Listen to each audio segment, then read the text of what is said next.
Yan, kay gandang umaga. Samahan nyo ako. Gagawa tayo ng isang vlog content para sa ating Project 3H. Para malaman nila na seryoso talaga tayo dun sa ating gagawing pagtulong para sa health, help, and hope. So, mamaya, benta tayo ng product, sigarilyo, 4 na stick sa bawat tao. Kailangan nating maka-4 na customer sa loob ng 1 oras para qualified tayo dun sa ating incentive. So ganun lang din ang gagawin nung nabentahan natin. Bibili rin lang siya ng 4 na stick at ibebenta niya sa 4 na customer niya.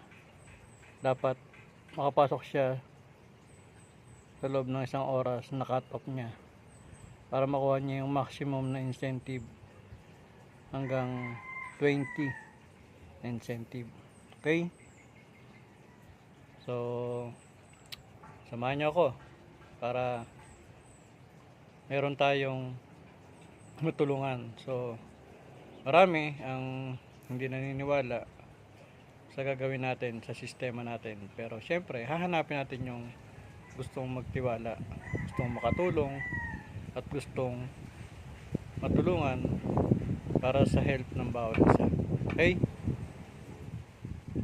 So yan, ganda ng araw.